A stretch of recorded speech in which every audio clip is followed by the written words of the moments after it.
All right, gentlemen, new chapter. So I need you to flip in your notebook to a fresh page at the top of the page. Put 28 Revolutions and Nationalism. Basically, let me explain what this unit is. This unit is the bridge between what happens after World War I and how Europe ends up in World War II. And a big part of this unit is going to be the Russian Revolution, which starts during World War I. So there's a lot of things happening. Like, how do you go from, you know, the 1919 where the war ends and you get the roaring 20s and all of a sudden in 20 years you're in like the worst conflict in all of human history, and that's what this is going to explain. In order for any of this to make sense, though, we got to talk about what is going on in Russia. So in Russia for the last 300 years leading up into World War I was a family called the Romanov family. Now they are monarchs, which means they're kings and queens, and they were both. Some of the Romanovs were remembered for being very strong leaders, like the Peter the Great. Some of them were remembered from being very smart leaders, like Catherine. And then you get Nicholas II. So at this point in history, at 1914, when World War I starts, the leader, the monarch of Russia, is Nicholas II. And so much, I would actually urge you to think of him similarly to Louis XVI in that he's not a brilliant leader. He's kind of weak. And then when he does make decisions, he overreacts. And so what is going on? What is happening in Russia? Russia's advantage for a long period of history is that it is this giant country. It's this giant, it's the largest country on the planet, massive land mass, and it has a lot of people in it. And so when Russia would get into conflicts with other countries in Europe, a lot of times it would use its large population base as kind of a crutch, right? Because there's so many people that even if you make bad decisions, you've got a lot of soldiers. The problem for Russia going into World War One is that large populations are not a great advantage in a modern war. If you put 5,000 people on a battlefield and I've got machine guns, we'll just kill all of them. And so Russia had not industrialized. It used that large landmass and all those people as a crutch, and it wasn't industrializing along with France and Germany and England. It just wasn't keeping up with the times. And so that's a problem. And it's not just a problem that they're not keeping up with the times. It's that there's not even a real push to industrialize because, again, it's using all the things that were successful in the past. This is a picture of Russia in the 20th century. I think it's actually really important to look at. If you look at that image, look at the ground. Look at the ground in that village. It's dirt. Look at the way people's clothing is. That is handmade clothing. This image really looks like something out of the Middle Ages. This looks like a fantasy game like Skyrim.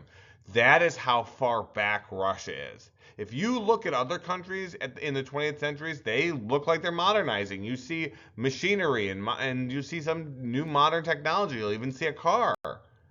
This is what Russia looks like. And they're about to join a war against countries that had fully industrialized. It's going to be a nightmare. Should never have happened. Should never have happened.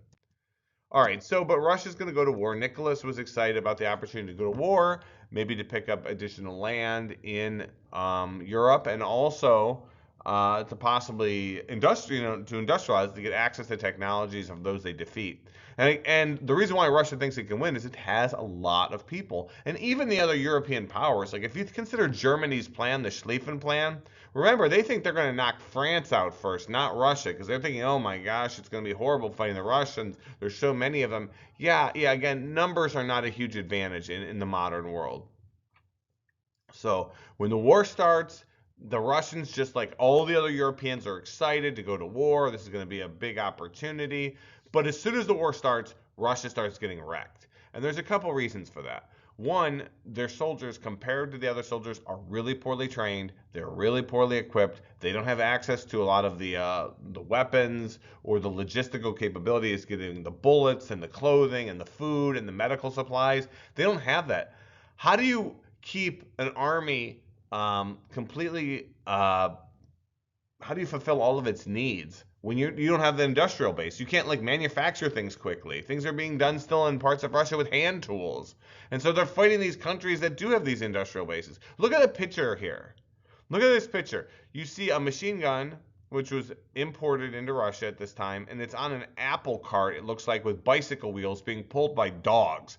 That is what Russia's going into World War I with. I mean, and it's very difficult. If you're not even manufacturing a lot of the weapons that you're necessarily using, which they were manufacturing some, but others they were not, then what happens when something breaks? Or how do you get access to a lot of munitions? Like it puts you in a bad position. And as soon as the war starts, Russia starts getting smashed. I mean, they start getting crushed. And then, in order to feed the army, they have to start sending extra food towards the military. And then Russia starts getting into a famine. And let's consider this. If you haven't fully industrialized, that means you can't produce as much food as the other countries. So while Germany can produce more food, although the blockade occurs, and they can keep their army and their civilians fed, that's not happening in Russia. So Russia goes into a famine. They're sending whatever food they have to their army. A lot of the food that they're not even getting enough food. You've got soldiers running into battle without the right equipment, without a gun, without the bullets for or the bullets for the rifle, and all this is happening, and they are just getting crushed. And so this is the difference, by the way. I'm going to go over the impact of the war, but I want you to look at the two pictures here. This is what Germans look like in World War I. Look at the picture on the screen right now. Do these people look trained? Do they look prepared? Do they look like they know what they're doing? Do they look like they have modern weapons at that time? Absolutely. This is what a Russian battalion looked like. And that's not a joke. That is what it is. They were doing plays in between battle, and so they're dressing up. Look at the difference. So what's the impact of the war on Russia? Because this war has a huge impact, which is why their government's about to shift. So they have horrible loss of life. How do you fight against modern militaries and you have not kept up technologically or with the tactics? They get crushed. There are times where Russian men are hunkered behind forts and they're just getting bombarded by planes, and then there's one battle where they just keep gassing the Russians with different gases, and their like faces are falling apart. It's horrible. Shortages of everything you need, and that means it doesn't just affect the soldiers, it also affects everybody back home because you're having to send extra rubber, components to make gunpowder and things, metal, all that's being rationed and sent to the war front. And then the big issue is now you have starvation. So the war is effectively creating starvation because you're having to send whatever food you do have from the civilians to the army. And the thing is, the war becomes incredibly unpopular very quickly, especially thinking the loss of life alone. Like all your uncles and your brothers and your cousins and your fathers are coming home dead. And you're like, why are we even in this war? What do we get for this? What is the purpose of this? How does this make the empire greater? And people turn against Nicholas very quickly. So let's talk about Nicholas. And this is where things get interesting. The Romanov family was not as popular at this time in history, not just because of Nicholas, but there's kind of an anti-monarchical sentiment in Europe now, especially post-Napoleon. There's been a push, and the Russians see that. And there's another reason why, not just the food, not just the poor leadership, not the fact that the people have zero voice, their government doesn't care, the monarchs don't care, not just the military failures. There's two big things that make the Russians really despise their government. The first one is what Nicholas orders is that when people start demonstrating because they have no food on the streets of many of the cities in Russia, from Nicholas's perspective, a strong decision is to order the police to shoot to death the people in the streets. Now, maybe we have some instinct that that's like strong. That's incredibly weak, actually, because you have so little control over your population or the narrative that you have to start murdering your civilians. And it creates a huge amount of problems because when you ask your police force to turn on their own communities, police forces are from the communities. When you have them turn their weapons on the community, you're asking them to kill their cousins, their sisters, their mothers, their aunts. You're asking them to kill them. So even if they do it, the amount of resentment and hatred that then boils up, it eventually gets turned towards the government. And they do it. They do. There's a few times where the police are screamed at. One officer holds a gun to one of the police officers' head. They open fire. They kill civilians, and then they really resent their leadership. In this one battalion, they end up killing their captain. And now the police are on the side of the protesters after they just opened fire on them, and you get resentment, and it's boiling up. There's another reason, and it's this guy on the right, and his name is Rasputin. Rasputin is one of these weird things in history. Rasputin is this mystical monk from the bowels of Siberia. He's this man who's supposedly a holy man where he could put his hands over you and heal you, but a lot of people felt like he was the Antichrist, and then when he was around that he was evil, and he had this powerful stare. It's so much so that people were even early in his life trying to kill him. And he was also connected to these weird, whether it's true or not, these weird sex cults. The man, he had terrible hygiene. Well, so why are you talking about this, Mr. Rico? Because the royal family's youngest son, Alexei, the kid in the image here on the left, Alexei was a hemophiliac. And so this is the heir. This is Nicholas's heir. This kid's going to take over the family one day. He's going to take over the kingdom.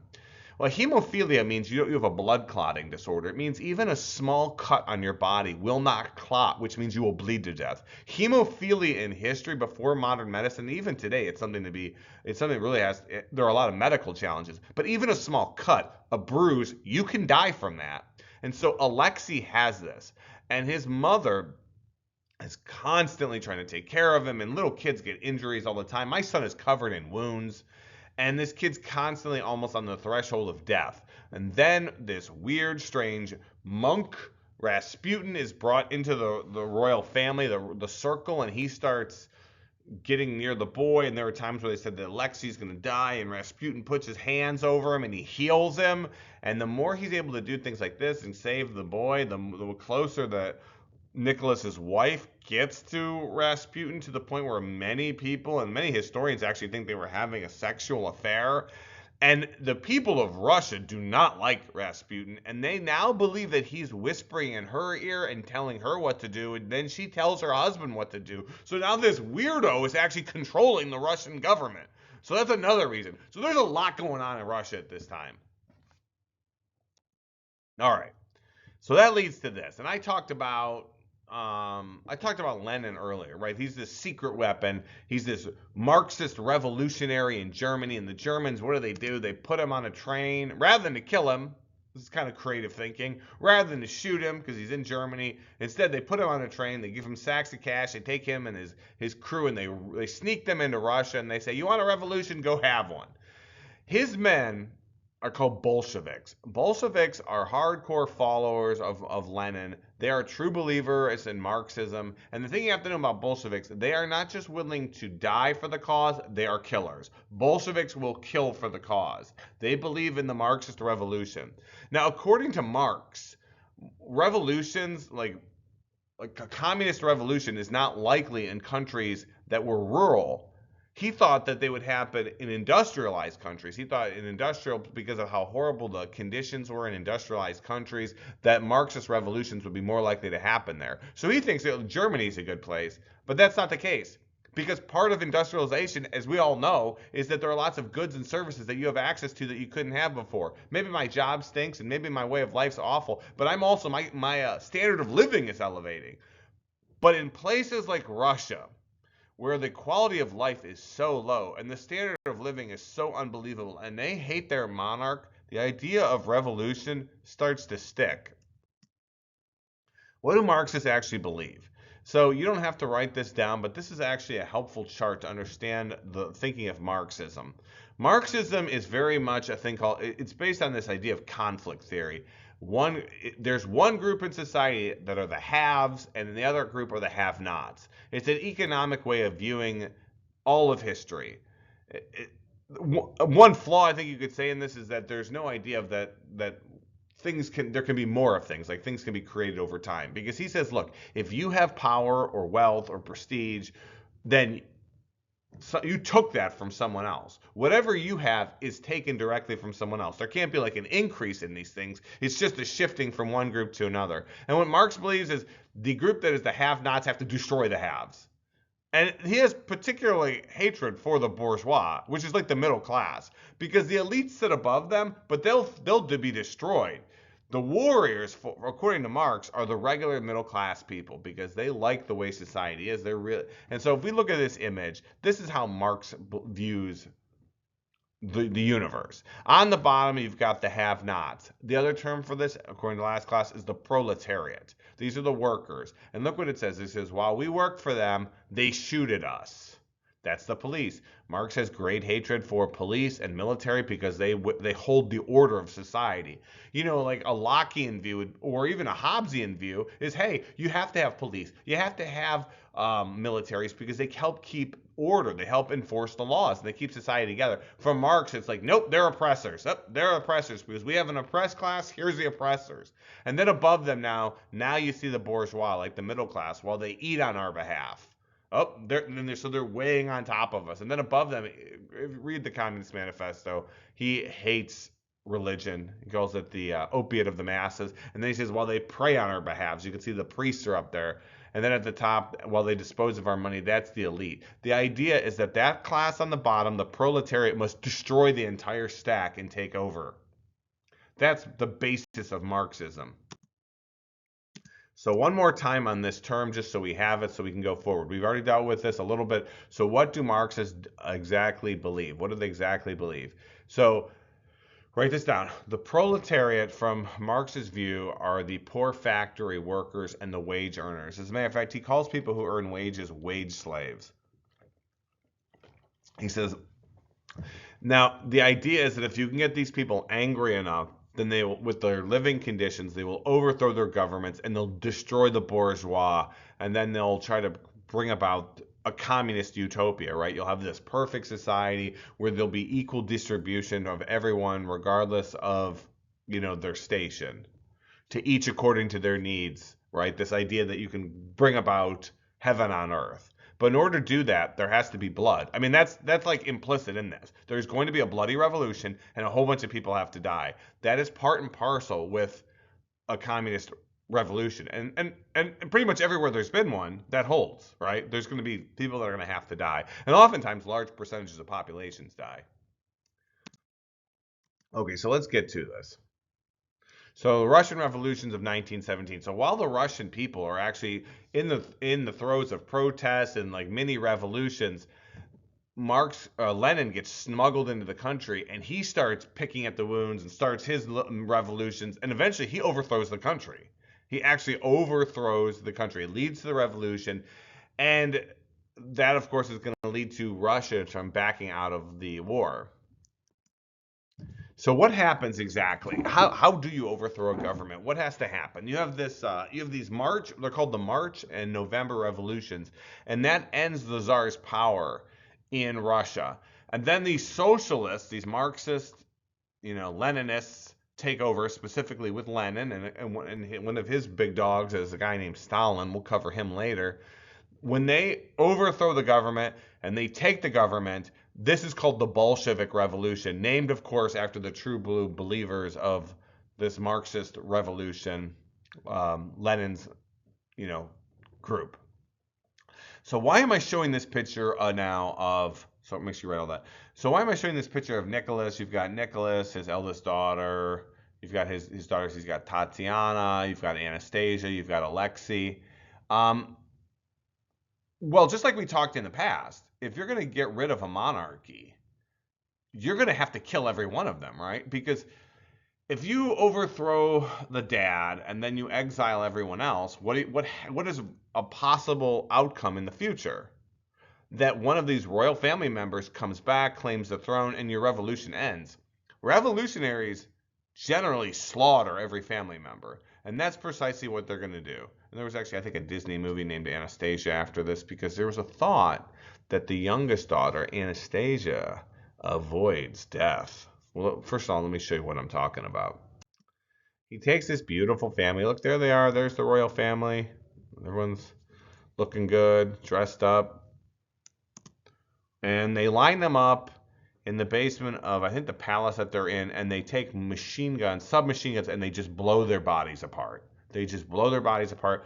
We know a lot of the rounds are specifically targeted towards their faces because you can see that in the wounds.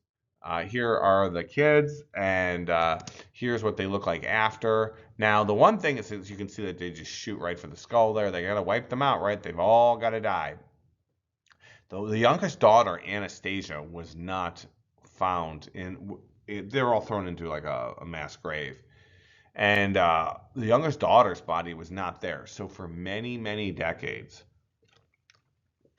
it was believed that she escaped death. She made it out. They even made this like Disney movie, this musical about Anastasia, the last Russian monarch. Because even today, think about it, if she just showed up or she had kids and she showed up, technically she has royal blood and she could claim the throne of Russia. The problem with this is there was another grave and there was another small skull, and in 2007 I think they DNA tested and it was absolutely her. So if you ever heard that there's Anastasia lived, people back then thought so, but no, she was absolutely obliterated like the rest of them. So all right, the government's dead. Here we go. Long live the revolution.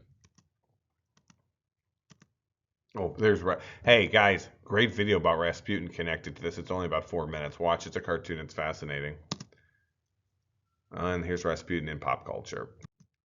All right, so let's get to this now. I gotta put this. Yeah, all right, so here we go. Lenin brokered a treaty with Germany, removing Russia from the war. The Germans must think that they're the greatest geniuses ever. For a very low cost, they smuggle this revolutionary into their enemy country, and that removes them from the war. Now Germany can focus just on France. Awesome bargain. They're gonna wish they probably hadn't done that later. And so the revolution that's happening inside of Russia at the time, this Bolshevik revolution, there are two groups fighting. You have the communists, and communists generally wave what color? It's red. It's the red. It's the color of red is connected to communism. So when they go into these skirmishes and fights, anyone waving a red flag is a communist. The other side, the Tsar's men, the people who are pro-Tsar, anyone who had a sympathy for the Tsar, who fought for him, or his officers would wave a white flag. Ultimately, the Reds win, right? So Russia now is going to become communist. It's ostensibly really becoming a new nation, right? It's going to have a new economic system, a new political structure, and because of that, we now are going to have a new name. It is no longer Russia. It is going to become the Soviet Union, or as it expands out, it's going to be called the USSR, the United Soviet Socialist Republics, right? The Soviet Union is born, Russia is dead. That is the consequence of this revolution. All right, so let's talk about the new socialist order. So, getting into this a little bit. So what Lenin does is he orders that all the farmland be divided to the peasants, right? Because that's what we do, right? They're Marxists, and you have to eventually, if you believe in Marxism, you have to take all the resources and divide it out evenly. The problem that happens very quickly is you start to get starvation, and this is going to become much worse later with Stalin. When you start taking farmland from productive people, like Mr. Rico about 5, 6 years ago tried to grow pumpkins in my backyard. I thought it'd be easy. I had no idea what I was doing, and all my pumpkins died. This year I tried to grow sunflowers. I couldn't grow a sunflower. And so when you take farmland from people that know what they're doing to push forward the utopia, the consequence is death, because you can't mess around with food, right? You can't mess around with food. People need access to it, and so you do get starvations that start occurring in this new country. And in order to maintain control, dictators generally use what are called secret police forces. They're necessary. If you have an idea that you're living in a dictatorship when there are secret police. Secret police are police where you don't know who's allied, who's a governmental law enforcement agent, and who's not. That's the point, is to create paranoia. Like if I'm teaching class, maybe a few of you are secret police. So if Mr. Rico says the wrong thing, off to the gulag I go. I disappear and I'm gone, right? And by the way, it goes the other way too. Maybe some of your teachers are in the secret police. So if you start to acknowledge how much you don't like the country, off you go. Sorry about your luck. So specifically the ones that the Soviets used were called the Cheka. The Cheka, the secret police force, they would execute people. They would make people disappear. They would do what is ever required. They start setting up what are called gulags. Gulags are concentrations of people in usually terrible places like salt mines. As a matter of fact, a guy named Solzhenitsyn wrote a book called The Gulag Archipelago. And archipelago, of course, is a chain of islands. The idea is that there were chains of these salt mines. A lot of the salt mines were in Siberia, so it was like negative 30 degrees outside. So if you tried to escape the salt mine, you'd freeze to death. So you had to sit there and work for the rest of your life mining salt because someone in some group said that you did the wrong thing. And that's how you would live the rest of your life because the Cheka got you. Now, we're going to talk about the rise of totalitarianism, right? So, first, I'm going to have to define that so that makes any sense. So, if you want to make a note, we're going into a new chapter, or a new section, not chapter. So, we're going to talk about, well, you can see the three. We're going to talk about communism, fascism, and Nazism. Now, sound effect, Mr. Rico getting wild. I would maybe write a couple of these down. This is like one time where the note's optional. This part is not. You need a definition for totalitarianism. Totalitarianism, when the government establishes complete control of all of the aspects of your life. They have total control of your life. Why is this term coming up now? It's because, let me be honest, in the past, even the most intrusive, powerful, absolute monarch could not control all of your life because the technology in the past did not allow for that. But modern technologies, modern communications, modern weapons, modern transportations allows the leaders to have access to his people in ways that they would never have before, whether that's radio or television or just the weapons to enforce all of these things is unbelievable. The ability to move troops super fast, to see what you're doing, to go through your mail, to listen to your telegrams, to dig through your drawers, all of this. That is what it's like to live in a totalitarian government. So how do you know you're living in one? If you start to see these things, this tells you you're in a totalitarian government. Generally, they're highly nationalistic. A lot of them, they try to create loyalty through pure blind love of the country. Now, again, I've talked about in the past, nationalism is great. Mr. Rico's a nationalist, but like it almost takes on a religious fervor. There's almost a religiosity, in which, by the way, in some of these, they get rid of the religion. Like Hitler was pushing the religion out of the Christians and Catholics, and he was kind of starting to fill the void with his new like Nazi-like religion. And the communists absolutely hated religion, and they got rid of it. They were atheistic, and so the new thing, the fervor, is this crazy hyper nationalism. You have to have strict laws, right? Because everyone needs to be in a violation of all the law, of some laws at any time, right? Because if I'm a dictator, I might want to arrest you, so I need to make sure I have so many laws that any given day you're in violation of something. There's a classic Soviet line. It's "Show me the man, and I'll show you the laws he's violating." Right? You're all breaking something. You have to have a military state, right? You have to have secret police. Your military is often seen. This is something in America that Americans, because of our early founding, we're actually fairly paranoid of our military. Our military is actually is not supposed to operate within the borders of the United States. The National Guard is, but we don't want to see tanks and we don't want to see military striker vehicles rolling around in the country. And censorship, if there's an idea someone doesn't like, the person disappears, they're exiled, they're killed, all of their work is done. Stalin used to have people, and this is like, I mean, this is the early 20th century, mid 20th century. They had the ability, basically, he would have photos taken, and then he'd have people wiped out of the photos, and they'd have them recreated. There's always one leader, because here's the thing, totalitarians don't get along. They often don't want to have a group of leaders, and they have to use terror and fear, a la, Robespierre. So what is going on? What is actually happening in these different countries? First, let's start with Italy. Italy, really in the early 20th century, was economically depressed. There was fighting on the streets between the different groups, the socialists and the other groups. There's all kinds of chaos in Italy. One man who was a teacher, actually, and a socialist, his name is Benito Mussolini, comes to power. He comes to power promising that he can bring back Italy to its greatness of its way back in the Roman Empire. Now, you have to understand what Italy is. Like, we think of Italy like it's this ancient country. The people The Latins, the Italians, they're old, they're ancient. But the country Italy is younger than the United States. It gets formed, right? It forms into a nation, and it really didn't have a sense of itself or how it was going to operate. So it's been weak. And Mussolini shows up, and he starts calling himself Il Duce. And understand what that term means. Il Duce means the leader. Not a leader, not leader. He's the leader. And he talks about bringing back the greatness of Italy. Like, he again reflects back to the Roman Empire, where Italy controlled the known world at that time. And he's like, we're going to get out of this economic depression. We're going to get jobs. We're going to turn this around. And a lot of his early policies actually do help very much with that. Now, this part matters. His political party, and the political party is going to become is going to dominate the country, so we have to pay attention to this part, is called the Fascist Party. And they're formed in 1921. And this matters because even the name Fascist Party is alluding to the past and what he actually plans on doing.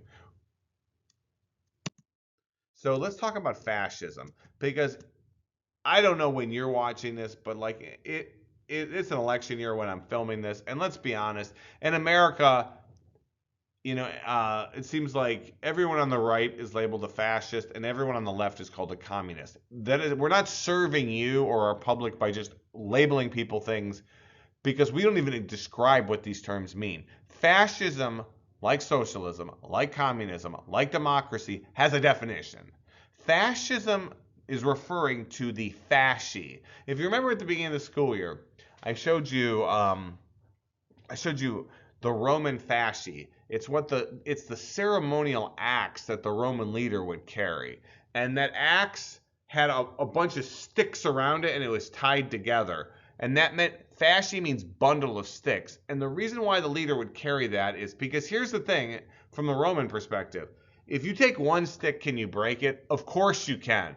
But if you tie a bunch of sticks, can you break it? No. Together they're strong. And that's what fascism is referring to. It's a collectivity. It's like socialism. It's like communism. It talks about the collective, not so much the individual. And that's and these are the signs of fascism, which, by the way, it's really hard to translate fascism into Americanism or into the American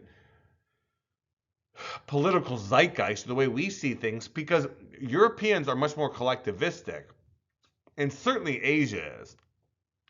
Because in order to be fascist, you have to put the interests of the state, the government, above the individuals. The state is everything, everything for the state, and nothing against the state. That is actually what fascism is about. And so how did the Italians fall into this, right? One, their pride was hurt and devastated. This is a people that have this long, rich history, and they're just getting kicked around in Europe, And think about the age of imperialism, where the Italians were assigned Ethiopia, and they get absolutely spanked by the Ethiopians, so their pride is hurt. And the other thing is this, and never underestimate what bad economic outlooks do to people. Like, if you don't have money and you've got kids starving, to what extent would you go to take care of your family? I mean, most people will do whatever it takes. They'll sometimes make some pretty frosty and some pretty ugly deals, because taking care of yourself and your kids is a primary thing. And so inflation's out of control in Italy, and unemployment's terrible. Cost of living's awful. This guy is saying we can reclaim the glory of Rome. Is that a compelling message? I would tell you it is. So what's going on in other parts of the world? I'm not going to go. Next time we talk about Japan, we're going to be in World War II. But I do need to cover this so you can note it. So what's happening in Japan? Japan has an emperor. Japan has had an emperor way back since the Yamato clan, 1,500 years earlier. But the Japanese emperor is weak. I mean, it's one thing to say, well, this is the God man and he can do whatever he wants. But when he tells people to do things, do they do it? The people of Japan, the regular people, see him as the God man, but the parts of his government don't necessarily listen to him. And so there is a general named Hideki Tojo who is really the leader of Japan, because he has military power. And at the end of the day, power perceived is power achieved, right? So Hideki is the person people listen to within the military, and the military has a tremendous sway over the government. Ergo, he's the man. Now, so what happens to Japan? Like, how does Japan become the thing that it's going to be in World War II? If you don't understand the type of damage and destruction and the killing that Japan does in World War II, you have to understand the ideology that's being followed here. From Japan's perspective, they're looking at the West and they're saying, well, all these different groups are trying to rule the West, trying to have these giant empires. And so we should have a giant Asian empire, an empire that spans the entire eastern part of the world. Someone's going to rule the East. It might as well be us. And what they call this a pan-Asianism. Like pan means across Asia. Someone's going to rule Asia. And Japan industrialized very quickly because it was going to be taken over. It saw very fast that when it came in contact with Western powers, including the United States, it's like we're way behind. Japan is a very flexible society, so they modernized very quickly. Now they've modernized. Now they have modern weapons and modern ships, and they destroy a Russian navy earlier in the century. They know they're strong. Well, now that they're strong, what are they going to do with it? They're just going to sit there and be content? No, they want to be the rulers of this new pan-Asian empire. They're imagining that someone's going to control the eastern part of the world, and it's going to be them. So to do this, they're going to need raw materials. And specifically the ones that they're going to need, you have to have things like steel, because everything you make is going to be with steel in warfare, and you're going to need things like gunpowder and fuel for your vehicles. And the problem for Japan, remembering what Japan is, it's an island. They don't have raw materials. One of the most amazing things about Japan as a civilization is as an island, they lack a lot of the things that many countries and civilizations take for granted. So they have to have those things to have this giant empire that they're looking at. And one more thing I want to cover regarding Hideki Tojo, and this is going to set up for much. In the year 1940, Japan signs this thing called the Tripartite Pact. The Tripartite Pact, it's an alliance between Japan, Germany, and Italy. And what they say in this pact is for the next 10 years, whatever one of these countries does, the other two are going to be with them. They're joining their futures together. And that's going to help make a lot of sense regarding like what happens in World War II. Why are these three together? Okay. So let's talk about the man of steel, right? Joseph Stalin. Who is Joseph Stalin? Some people think of him as one of the greatest killers in all of history, one of the most brutal leaders in the 20th century, a century filled with brutal leaders. He's an interesting man. He comes from the bowels, not the bowels. He comes from deep Georgia, not Georgia, America. This is Georgia. That's right next to Russia, right? It's a province over there, province, and so he lived a terrible earlier life. He was poor and he was abused and beaten, and he becomes a revolutionary along with Lenin. In his earlier life, he's arrested a ton of times, which means he's very quickly put in subcultures of criminality, and he is a hard, harsh man who learns through steel and blood what it takes to rule people. And he joins Lenin in the revolution to overthrow the monarchy of Russia. He is such a tough character that Lenin says multiple times, look, when I die and Russia gets a new leader, please make sure it's not Stalin. Even Lenin was afraid of Stalin. And that says something because Lenin was a pretty harsh character himself. So, but irrelevant. Doesn't matter. When you die, you die. In 1924, Lenin dies, and Stalin had performed a series of political maneuvers to make sure that he's in charge of the country. So it actually shows his cunning. So he's not just brutish, he's a cunning man. As soon as he gets in, he completely abolishes all privately owned farms and businesses. Now you get mass starvation inside of the Soviet Union. But the thing that he does, and I really should have put a note for this, is he forces, from the time he gets control of the Soviet Union, he forces industrialization upon Russia, or the Soviet Union. And by doing that, they industrialize very quickly. Like within a decade and a half, they're industrialized. The cost is millions of people die. Stalin is willing to have his own civilians die for Russia, former Russia, to catch up. And the thing about Stalin is he will kill anybody in his way. He makes no bones about it. If you're any form of a threat to him, and it doesn't even matter if you're related to him, or you're a friend with him, you're someone he knew for a long time, you're a trusted general, he is paranoid and he will destroy you. Now, some of that hurts him because he kills off so many of his military leaders that he's going to have a rough time when the Soviet Union gets into World War II. But he is a harsh, brutal man. Let's talk about the Soviet government a little bit. Individuals have no rights because this is a collectivity, just like other collectivities like fascism. You give up your individuality for the greater good of the society. The government suppresses all opposition. You have the secret police force again to enforce all laws, and they have total control of their citizens' lives in all ways. Even artwork was regulated. They quickly co-opt the Orthodox Church, which of course this is in Asia, and the church is going to end up being the bidder of the Russian government. And at the same time, they're kind of making a push to become an atheistic country where there is no religion. They co-opt religion. There's no part of the life of a Russian that is outside of the control of its leadership during the Soviet Union. And that a big part of that too is business, right? Business is totally conquered by the government. That's actually one of the big signs, and I'm going to cover this now, is the difference between fascism and communism. Okay, so talk about so what's we want to talk about this event called the Holodomor, which very few people talk about, and it explains much of the world politics today, especially regarding Russia and Ukraine. The Holodomor means death by hunger, and it happens in one year, 1932 to 1933. And the Soviets target farmers in the Ukraine called the kulaks. So remember, in Marxism, there's the have and the have not, the oppressor and the oppressed, the victim and the victimizer. And so when communists and Marxists start to fail or have problems, the first thing that they do is they blame the victimizer, the have, the oppressor. And so that way you can get the blame off of yourself.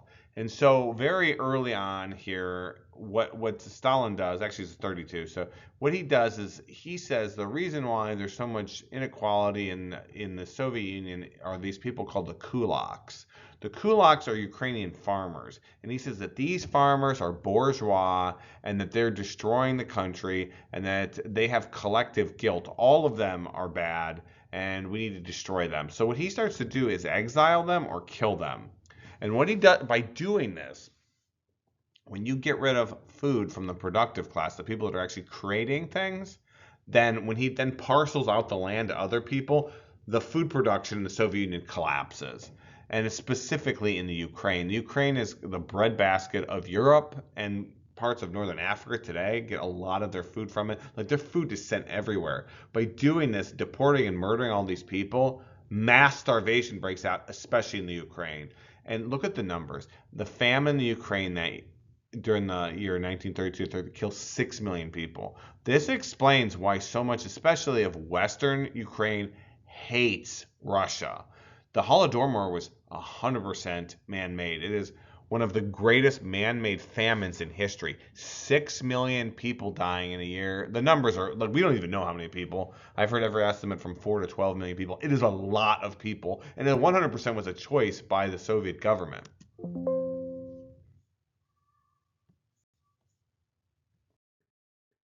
There's so much mass starvation in the Ukraine during the Holodomor that here's an American newspaper headline: 6 million perish in Soviet famine, peasants' crops seized, and their animals starved. There are so many photos of just people dying. Here was a lineup of orphans. All of their parents died. Now you can see all these orphans are going to starve to death. Like the amount of death and destruction brought about during this time period is unbelievable. And the fact that it was all in one year tells you just how horrible and how extreme it was. All these kids are going to die. You see that little girl's stomach's distending when people are in the final parts of starvation, like their body starts releasing fluids into their stomach. Look, she looks like a bone. She's just shriveling up. And this is the real consequence of governmental takeover of these different sectors. I mean, this is part and parcel with how communism views uh, the means of production, right? They can take farms, they can take whatever, they can run any business because people in communism own nothing, right? It is everyone owns everything. And so when the government takes things, that's just a part of creating the utopia. So real quick here, let's go ahead and break down.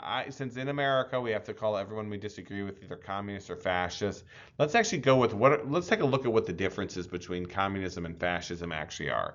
The differences between communism and fascism. Communism has international goals. In order for communism to work, to create the workers' paradise, to create the utopia, the entire world needs to become communist, right? Because if America were to get rid of its military and police force, becoming communistic, what would eventually happen? Well, either Canada or Mexico would eventually attack us at some point because they have a military and they would conquer parts of the United States. So how do you prevent that? Well, this is why it's workers of the world unite. It can't just be the United States. It has to be Canada, Mexico, Central America, South America. Everyone has to become communist. So this vision that a worldwide heaven on earth will happen. Fascism has nationalistic goals. Whereas fascist countries like, eventually, Italy may want to take over its neighbors. That's for the greater glory of Italy. They don't care if you become fascist. They'll conquer you. But whether or not you accept the ideology of fascism, that's dependent on the leaders of that country. They don't, whatever. They'll beat you. They'll take your resources. They'll conquer you. But it's not about the ideology spreading. It's saying, no, we took you over because we're greater than you, right? Communism ends all. This is probably the easiest way to see if someone's leaning more towards communism or fascism. It's how it works with private business. Communism just takes over all the businesses. They own everything. They own all the factories that make the shoes and the pants and the this and the that and the cars. They own it, right? Because that's how Marxism works. Fascism directs it. Businesses are directed to do things, but they still run themselves. For example, Porsche in World War II making tank engines. They still run themselves. They still operate through their own efficiencies and their plans. But when the government says you're going to do this, you're going to do that. So there's great cooperation between government and business, but the business is still separate.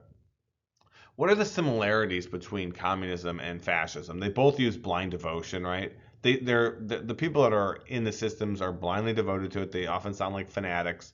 They use terror, right? You have to have people always looking over their shoulders. They're going to be destroying your reputation, destroying who you are, right? Because you should be giving up your individuality to the state. The state is this primary institution. It's more important than your family. Or whatever group. It's more important than all of that. And the hilarious thing from the communist perspective, there's always elites that run the country. And there's always going to be some elites, whether you're communist or fascist. In communist, where everyone's equal, there's always a group that rules everyone. And in fascist, 100%, they don't care at all. Fascists, they let you know, yeah, these are the people in charge, right? There's collective guilt used. Like, oh, this group is bad because of this. And then there's like a blood libel. Oh, they pass that guilt on to their children. It's like, what?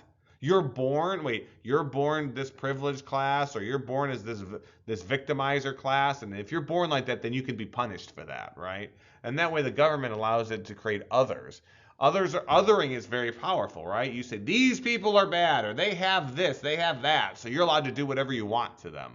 When you hear that, you're hearing some of the tenets of these ideologies. And then secret police, which I've touched on for both. So now it's time to cover what's going on in Germany. So this is a person you probably know the most about, but we often don't know as much about the person as that we think we do. Adolf Hitler. Interesting. He's a young man. He's a lot more educated than Stalin. Hitler had a traditional German education. He didn't pass high school, but he was close. His early life, he had a father that beat him and was alcoholic, and tries to join an art school. They say, hey, you should become an architect, And then he ends up in World War I, and he thrives in World War I. He loves it while everyone's getting slaughtered around him. And eventually, this man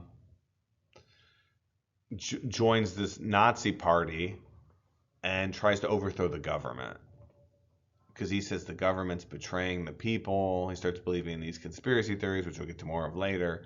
And he gets thrown into jail. In jail, he kind of coalesces his thoughts in this book called Mein Kampf. Here's what I can tell you about Hitler. Hitler trained over time to become a very good speaker. He's a very powerful speaker.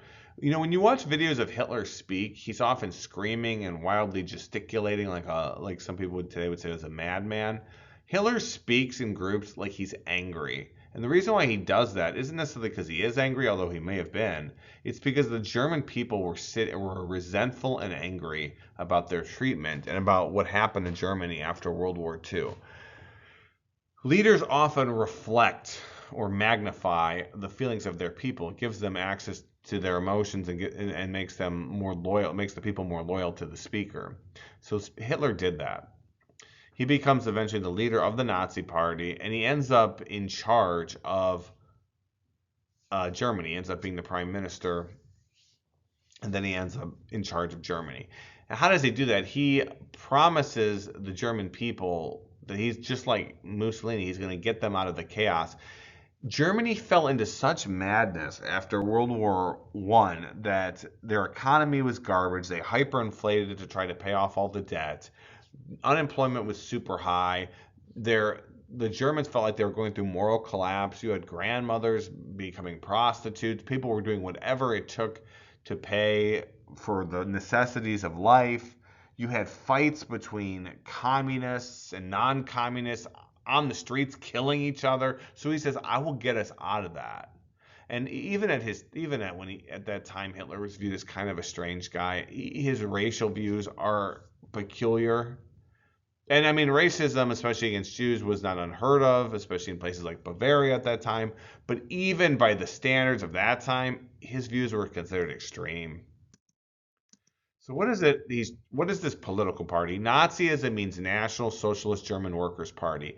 Nazi is an acronym. Now, it's a German acronym, so it doesn't line up exactly perfectly. He is a collectivist, right? German, much like Mussolini, he was a socialist earlier, and he's going to turn this into something else.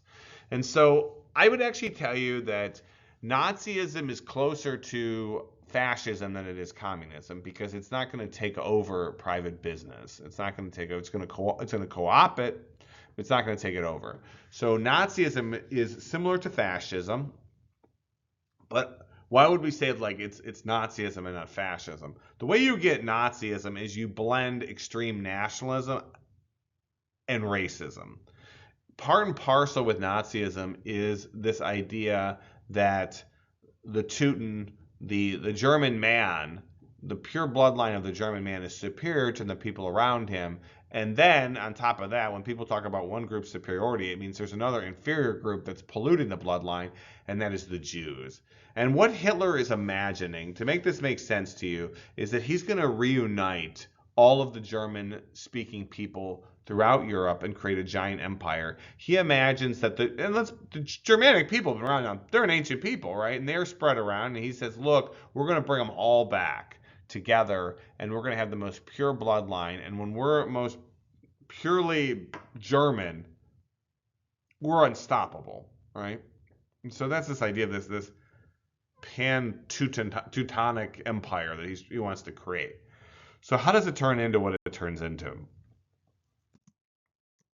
We got to cover some more of these goals, right? So he's going to reunite all the Germans.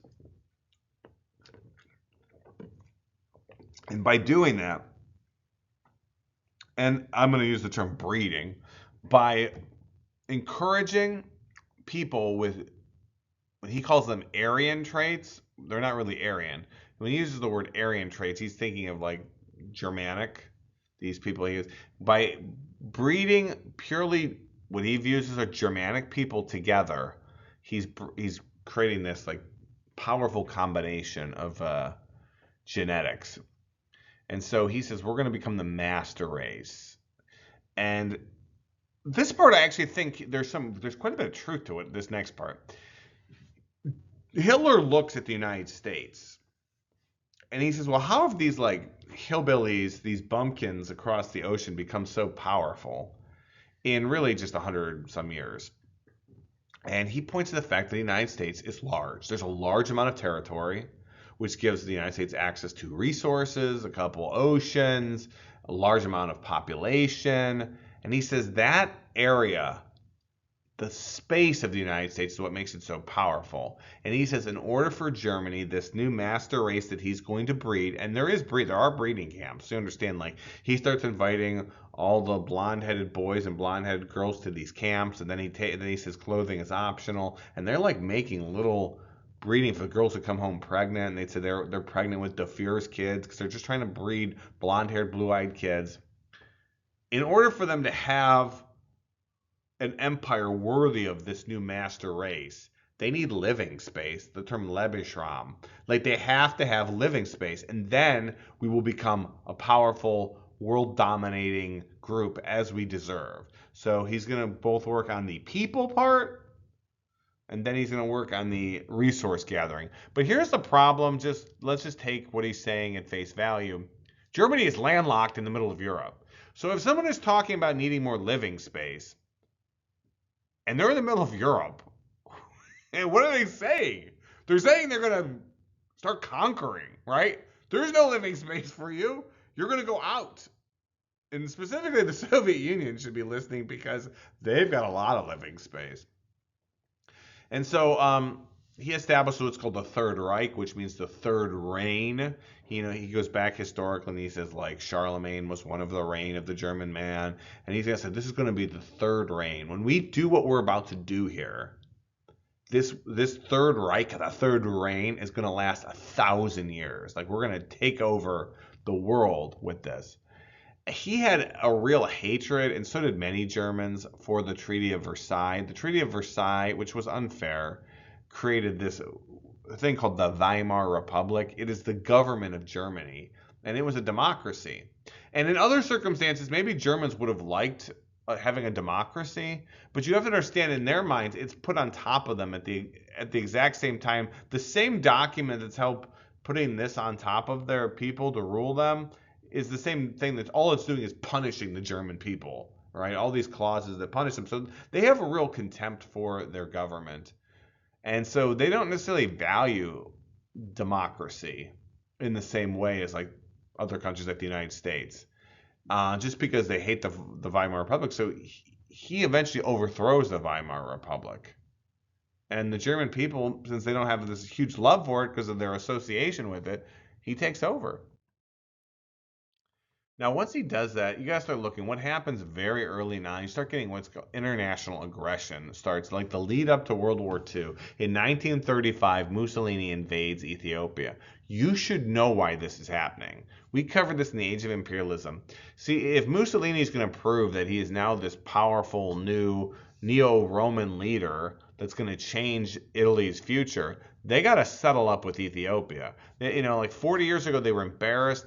And so Italy, and look how weird. Like if you look where Ethiopia is compared to Italy, they got to go out of their way to go after the Ethiopians, and they do. And Italy this time when they hit, there is no Menelik II. They don't have a leader as capable of Menelik II in Ethiopia. And Italy attacks, they attack with airplanes now, modern artillery, tanks. They're there to roll them, and they do.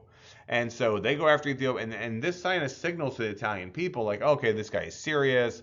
Like our humiliation from just a few decades ago has been fixed. Thank you for doing that. And now Italy has already started to take over parts of Africa, and they're like northern Africa, and there's a lot of resources there. And this is like leading up to something.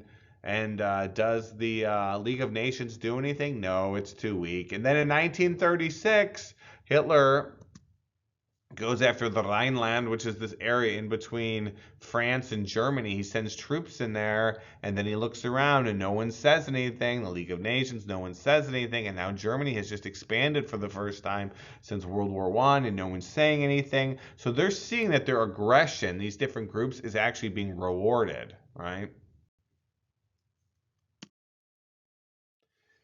So now major things are going to happen. Germany's going to attack, well, not attack, they're going to roll into Austria with troops and hundreds of airplanes, and they're just going to roll. They're going to have their military just walk into Austria, and no one does a thing. This picture is actually from Austria. Some Austrians are actually happy about this, like that Germany was uniting with Austria. Many Austrians were not. Some people killed themselves. Some people, if you read their letters, they talk about how they know war is coming because their people were just taken over and no one did anything. And so they just march in there and they look around and no one says anything. And this really goes to another one of Hitler's policies, is Entente. And it was this concept of uniting the Germans and the Austrian German speakers together again. Like the Austrians, they're speaking German, and the people of Germany are being reunited. There's a lot of historic ties between Germany and Austria, and Entente now has been met, right? They've been reunified. Now you have access, Germany now has access to the men of Austria, and he has access to the resources of Austria, and he's getting ready to do something. It's 1938, and the whole world is mostly silent about it. No one's saying anything.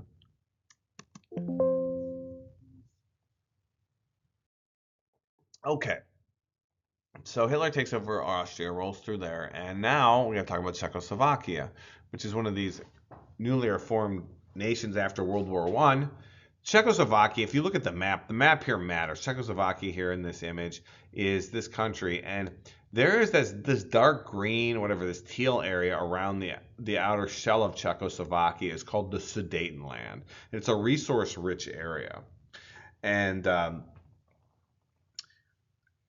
it's kind of like a buffer zone between Czechoslovakia and Germany, and Germany just takes it over. They just roll their troops into there and they take it over.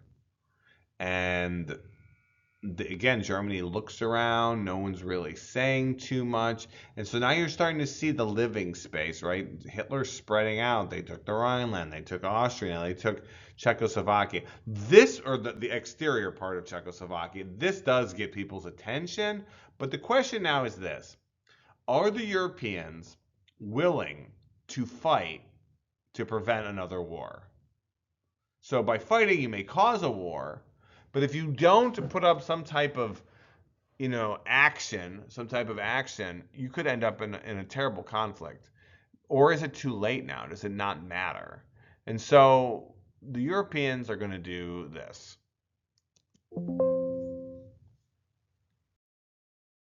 The Europeans are going to have what's called the Munich Agreement. Munich, okay, and we've talked about this in the past. Munich, that means this was done in the city of Munich, which is in Germany. And the leaders of France and Britain, and specifically the leader of Britain at this time is a guy named Neville Chamberlain. He's their prime minister. They go and they meet with Hitler and his attaché, and they're talking it out. And France and Britain are saying, no, you're being aggressive. You have to stop. You've got to stop. You've got to stop. But here's the thing, Hitler. We're willing to let you keep what you've already taken over, the Sudetenland. You just have to say you're not going to take anything else. You have to promise. You have to, pinky swear. And if you know anything about psychology here, they're weak. That's what you're saying, that all the things you've already done are fine, just you can't do any more. And so, does Hitler promise to do this? 100%. 100%. He signs the Munich Agreement. He says, I'm not taking anything else over. It is done. We're going to have peace in our time. This will be a peace for generations. We call this appeasement. And if you want to understand U.S. policy in the world, and I'm not saying our policy is good or bad, but I often have students ask me, Mr. Rico, why does the U.S. get involved in so many foreign conflicts? Why don't we just let them do their thing? It's this lesson here has influenced a lot of U.S. policy from the 20th and 21st century. What Neville Chamberlain, the Prime Minister of Britain, has done is he's given up his principles, letting him take over other countries for peace. He's willing to say, you know what I believe in isn't that important as long as you just stop it. And remember that story I told at the beginning of the school year where I said this kid was bullying me and I gave him my quarter for milk? And what does that do? It enabled the kid. The next day he came after me for my milk money again. The next day, right? I've told him I'm a target, right? I have appeased him and he's going to keep coming after me. The aggressor will not stop. this explains much of U.S. policy today. One of the lessons, whether it's a good lesson or bad lesson from World War II, is the U.S. believes that if someone's being an aggressor, you have to challenge them early so they'll stop so you don't end up in a greater conflict. I am not saying that that is what we should do. And quite frankly, the country is your country to make decisions with. What I'm telling you is this is what explains why the US is so aggressive on the world stage today. Anyway, Germany's going to do exactly what you imagine. They sign it, and then they almost immediately take over the rest of Czechoslovakia.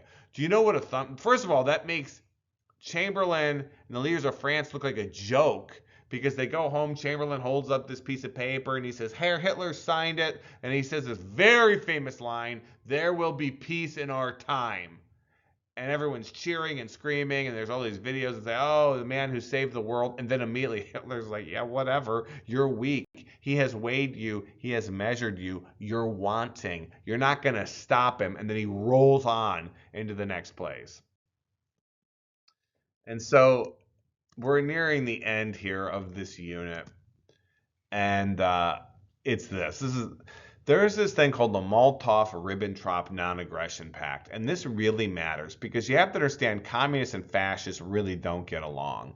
And I think in Europe there was this main idea that no matter what Hitler does, he's going to be checked in power by this guy who's just as powerful and crazy as him, and that's Stalin, right? Stalin's Russia is only one nation over from Germany. So no matter what Hitler's going to do, he can't go too far because he's going to slam into Stalin. And Stalin has industrialized Russia. And Stalin is just as brutal as Hitler. So no matter what, and communists and fascists don't get along, right? Because communists believe in no private property. They got to spread this idea. And fascists do believe in private property and the idea of the utopia, the Marxist utopia doesn't really work. And also remember this, that like communists were killing, they were always fighting inside of Germany before Hitler took over, so they hate communists, they persecute them. There's no way that they'll ever get along. Well, what happens is, as Hitler's doing these internationally aggressive actions, taking over countries, all of a sudden it comes out to the world that Hitler and Stalin have signed a non-aggression pact. The two people who were there, the Molotov-Ribbentrop, those are the German ambassador and the Russian ambassador, they sign a non-aggression pact. A non-aggression pact is a document saying you will never fight each other ever. So it's like one step away from being allies. They sign this document and Europe is like, what? What are you talking about? You don't like each other. And then this is the absolute horror. In 1939, on the same day, the Soviet Union and Germany attacked the country that's in between them, Poland, and they split Poland in half. The Poles don't know what's going on. They're being hit on one side from the Soviets, and the Soviets are brutalizing, mass murdering groups of people in the thousands. And the Germans all of a sudden start parachuting men behind their lines, and they're slaughtering and killing people. And Hitler hits the Poles like a ton of bricks because he's using this new tactic, blitzkrieg. And all of a sudden, Poland, people make fun of Poland too. Like when I was a kid, it was very common to make fun of the Polish people because at times they were fighting tanks on horseback. That's not stupidity. That is bravery. They didn't have the equipment to fight, and they still fought, losing battle. They were fighting the two of the most powerful countries on the planet, attacking them at the same time, and they got slaughtered and split in half like a pizza. And all of Europe's like, what? Are these two crazy men are allied? They're going to take over the world. And that attack is the start of the official beginning of World War II. Congratulations, you finished this unit. I hope you learned something. If you have any questions for Mr. Rico, let me know.